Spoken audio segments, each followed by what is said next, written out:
एक नंबर प्रश्न है आपका, अम्ल किसे कहते हैं। ये आपका बोर्ड मॉडल का सवाल है, एग्जाम में सवाल पूछा है, आप लोग इसे घर से पढ़ कर जाना। अति लघु में या लघु में पूछ सकता है। अम्ल वह पदार्थ है जिसका स्वाद खट्टा होता है, जो नीले लिटमस के घोल को लाल बनाता है। जलीय विलयन में H+ आयन मुक्त करता है तथा धातु पर इसकी अभिक्रिया से हाइड्रोजन गैस मुक्त होते हैं, उसे ही हम लोग अम्ल कहते हैं। ये सवाल आपका क्लियर हो चुका है। चलिए अगला प्रश्न देखते हैं। 2 नंबर सवाल है, अपवर्तनांक की परिभाषा दे। ये भी आपका बोर्ड मॉडल का सवाल है, अति लघु में सवाल पूछ सकता है। किसी माध्यम का अपवर्तनांक शून्य में प्रकाश की चाल और उस माध्यम में प्रकाश की चाल के अनुपात को अपवर्तनांक कहते हैं। अर्थात किसी माध्यम का अपवर्तनांक sin I बटा sin R होता है। तो ये आप लोग घर से पढ़ के जाना, ये भी अति लघु में पूछ सकता है। 3 नंबर सवाल है आपका, उत्तल लेंस को अभिसारी लेंस क्यों कहा जाता है। ये भी आपका बोर्ड मॉडल का सवाल है, एग्जाम में सवाल पूछा है, 2 या 3 नंबर में पूछ सकता है, तो आप लोग घर से पढ़कर ही जाना। मुख्य अक्ष के समांतर एवं निकट आपतित किरणों को अपवर्तन के बाद उत्तल लेंस मुख्य अक्ष के एक बिंदु पर अभिसारित करता है। यही कारण है कि उत्तल लेंस को अभिसारी लेंस कहा जाता है। चलिए अगला सवाल देखते हैं। 4 नंबर, अवतल लेंस को अपसारी लेंस क्यों कहा जाता है। अवतल लेंस को अपसारी लेंस क्यों कहा जाता है, ये भी आपका बोर्ड मॉडल का सवाल है, 2 या 3 नंबर में पूछ सकता है। मुख्य अक्ष के समांतर एवं निकट आपतित किरणों को अपवर्तन के बाद अवतल लेंस मुख्य अक्ष के एक बिंदु से अपसरित करती है। यही कारण है कि अवतल लेंस को अपसारी लेंस कहते हैं। ये भी सवाल आपका क्लियर हो चुका है। 5 नंबर सवाल है, पुतली किसे कहते हैं। आप लोग इसे भी याद कर ले, 2 या 2 नंबर पूछेगा अति लघु में। यह पुतली किसे कहते हैं। आंख के अंदर एक छोटा सा छिद्र जिससे होकर प्रकाश की किरण नेत्र लेंस पर आपतित होती है, उसे ही हम लोग पुतली कहते हैं। 6 नंबर सवाल है, तारे क्यों टिमटिमाते हैं। ये आपका बोर्ड मॉडल का सवाल है, लघु उत्तरीय में सवाल पूछ सकता है। ताप परिवर्तन के कारण वायुमंडल का घनत्व और अपवर्तनांक निरंतर बदलता रहता है। फलस्वरूप रात्रि में तारों से आने वाली किरणें अपवर्तन के कारण कभी अधिक व कभी कम मुड़ जाती है। अर्थात आंखों में कभी प्रकाश अधिक और कभी कम पहुंचता है। इसी के कारण तारे हमें टिमटिमाते प्रतीत होते हैं। ये सवाल आपका क्लियर हो चुका है। अगला सवाल देखते हैं। 7 नंबर सवाल है, मोतियाबिंद क्या है, इसे कैसे दूर किया जाता है। ये भी आपका बोर्ड मॉडल का सवाल है, लघु उत्तरीय या अति लघु में पूछ सकता है। कभी कभी अधिक वायु के कुछ व्यक्तियों के नेत्र का क्रिस्टलीय लेंस दुधिया एवं धुंधला हो जाता है। इस स्थिति को मोतियाबिंद कहते हैं। इसे शल्य चिकित्सा द्वारा दूर किया जाता है। ये भी सवाल आपका क्लियर हो चुका है। अगला प्रश्न देखते हैं। 8 नंबर, विद्युत शक्ति किसे कहते हैं, इसका सूत्र क्या है। यह भी आपका बोर्ड मॉडल का सवाल है, अति लघु में पूछेगा, 2 नंबर में। आप लोग इसे याद कर ले, छोटा सा सवाल है, इजी है। किसी चालक में जिस दर से विद्युत ऊर्जा खर्च होती है उसे चालक की विद्युत शक्ति कहते हैं। किसी चालक में जिस दर से विद्युत ऊर्जा खर्च होती है उसे चालक की विद्युत शक्ति कहते हैं। और इसका सूत्र होता है विद्युत शक्ति इक्वल टू कार्य बटा समय। इसका सूत्र हो गया। चलिए अगला सवाल देखते हैं। 9 नंबर, किलोवाट घंटा क्या है। यह भी आपका बोर्ड मॉडल का सवाल है, लघु उत्तरीय या अति लघु में पूछेगा, 2 या 3 नंबर में। किलोवाट घंटा क्या है। यदि विद्युत परिपथ में 1 घंटे तक 1 किलोवाट की दर से विद्युत का उपभोग होता है तो समझा जाता है कि परिपथ में 1 किलोवाट घंटा विद्युत ऊर्जा का उपभोग हुआ। यह विद्युत ऊर्जा का व्यावसायिक मात्रक है, वही किलो घंटा कहलाता है। अगला सवाल देखते हैं। 10 नंबर सवाल है आपका, ऑक्सीकरण अभिक्रिया क्या है। ये भी आपका बोर्ड मॉडल का सवाल है, अति लघु में सवाल पूछ सकता है, 2 नंबर में।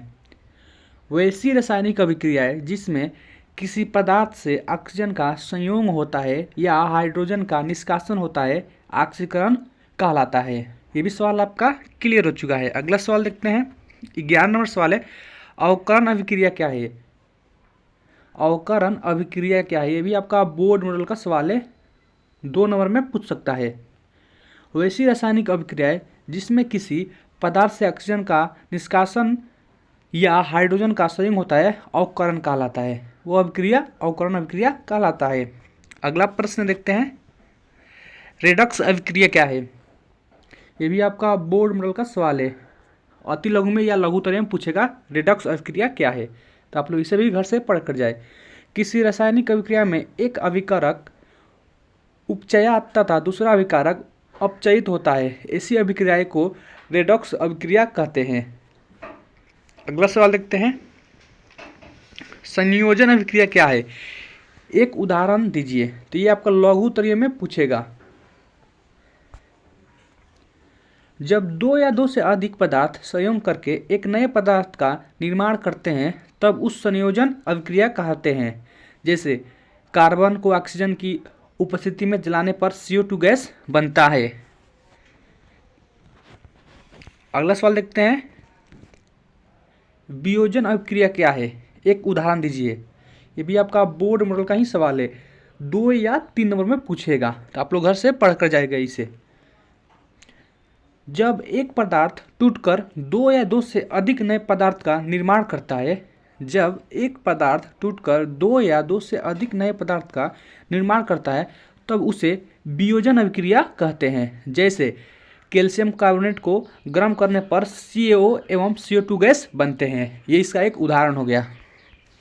अगला सवाल देखते हैं 15 नंबर, प्रकाश संश्लेषण से आप क्या समझते हैं, तो ये आपका बोर्ड मॉडल का सवाल एग्जाम में हर बार पूछता है, आपको इसे घर से पढ़ कर जाए, 2 या 3 नंबर में पूछेगा ही पूछेगा।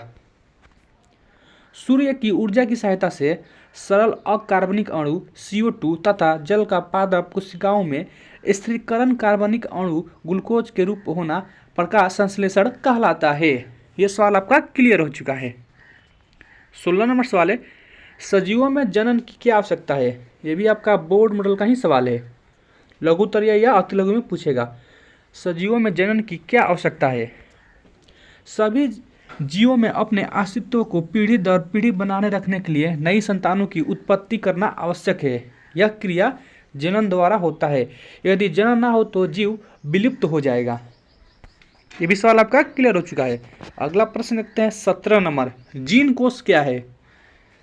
जीन कोश क्या है, किसी विशेष प्रजाति के एक समष्टि आबादी में स्थित समस्त जीन उस आबादी के जीन कोश कहलाता है। वातावरण के प्रभाव से इनमें कुछ बदलाव आते हैं, वही जीन कोश कहलाते हैं। 18 नंबर सवाल है, उत्पादक एवं उपभोक्ता में क्या अंतर है, ये भी आपका बोर्ड मॉडल का ही सवाल है, 2 या 3 नंबर में पूछेगा। उत्पादक एवं उपभोक्ता में क्या अंतर है। उत्पादक वैसे जीव हैं जो अपने भोजन का संश्लेषण स्वयं करते हैं। उत्पादक वैसे जीव हैं जो अपने भोजन का संश्लेषण स्वयं करते हैं, इन्हें स्वपोषी कहते हैं। जबकि उपभोक्ता के श्रेणी में वैसे जीव आते हैं जो पोषण के लिए पूर्णरूपेण उत्पादकों पर निर्भर रहते हैं। अगला सवाल देखते हैं 19 नंबर, आहार श्रृंखला से आप क्या समझते हैं। ये भी आपका बोर्ड मॉडल का ही सवाल है, 2 या 3 नंबर में ये भी पूछेगा। आहार श्रृंखला से आप क्या समझते हैं। एक परिस्थितिक तंत्र में ऊर्जा का एक पथीय प्रभाव उसमें स्थित श्रृंखलाबद्ध तरीके से जुड़े जीवों के द्वारा होता है। जीवों की इसी श्रृंखला को हम लोग आहार श्रृंखला कहते हैं। ये भी सवाल आपका क्लियर हो चुका है। 20 नंबर सवाल है, भूमिगत जल के क्या लाभ है। भूमिगत जल के क्या लाभ है, ये भी आपका बोर्ड मॉडल का सवाल है, अति लघु में पूछेगा 2 नंबर में। भूमिगत जल के क्या लाभ है।